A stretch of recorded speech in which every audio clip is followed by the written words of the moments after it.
You know what? You're gonna hear a fan in the background, and I don't care. Because it's just too warm in the Netherlands right now, and I really cannot be asked to sweat my ass off again, so, you know, you're gonna deal with it. Anyway, so leveling your gatherers goes faster than ever now, and I think it's kind of ridiculous. I was able to hit level 80 from level 70 on my Botanist in less than a day's worth of grinding and never having to exchange my gear from the yellow script gear that you can change at, you can get at level 70. But, you know, let's not waste any time and get into preliminaries so you can actually get to leveling up your gatherers, because that's what this video is about. First up, I'm assuming you have your gatherers up to 70. This applies to all gatherers, by the way.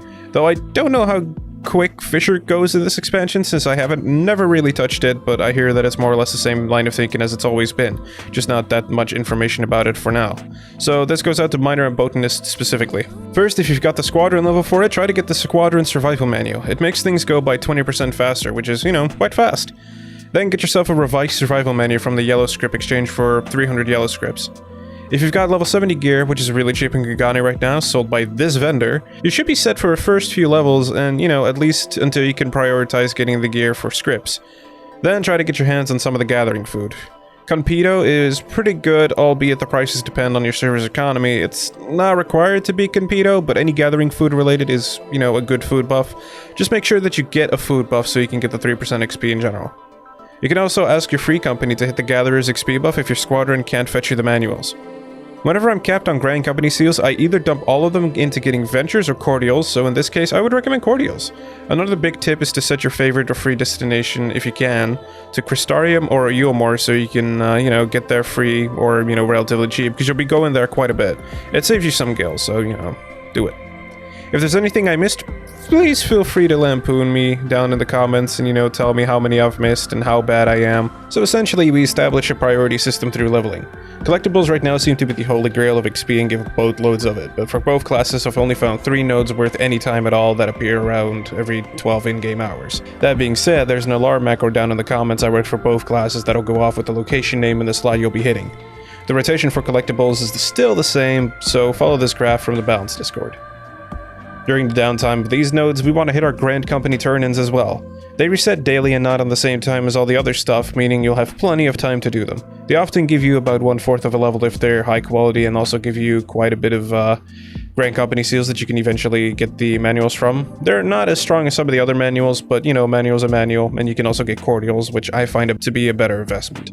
I have quite a bit of gil on me most of the time, so I go the buster way of just buying it off the market board most of the time. Then, the deliveries. They're weekly hand-ins and give you a little short of a level and are minimal effort to do so. I tend to not use cordials and roll with whatever the game gives me and still over-deliver on them. The yellow scripts granted from these are your best option for gearing if you don't want to spend gil on the Yamashi set? Is that how you pronounce it? The left side is more important so long as you know, hit 600 GP, preferably around 700. And finally, once you've got those done and you're waiting for those timers, do the Crystarium's level quests. They're always relatively close to each other and easy to do and often give you a nice amount of crystals to essentially level up your crafters with.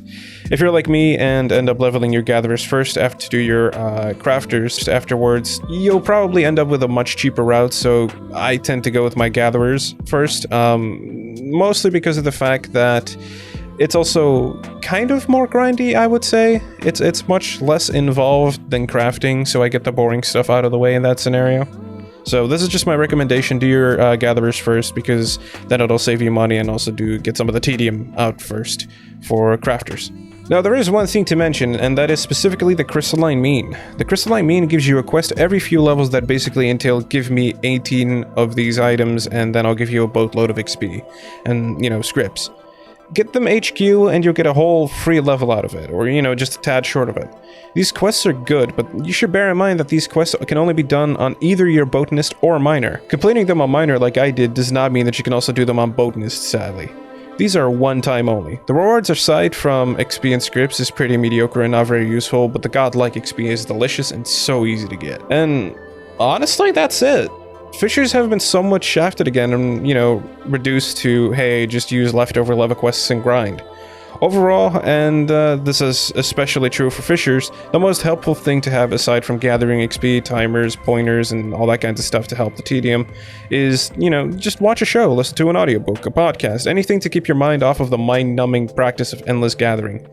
But if you truly wanted to, combining the collectibles and level quests, you can easily hit around level 80 on a, class in a day.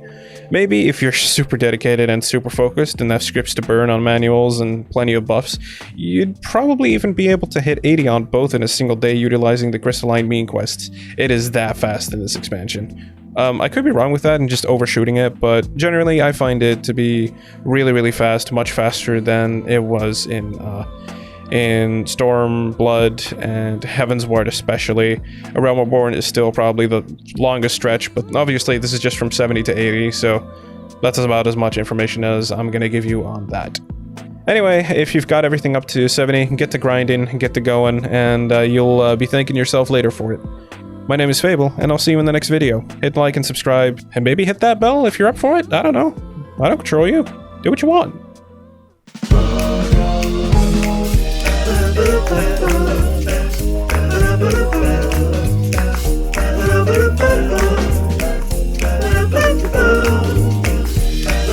Bye.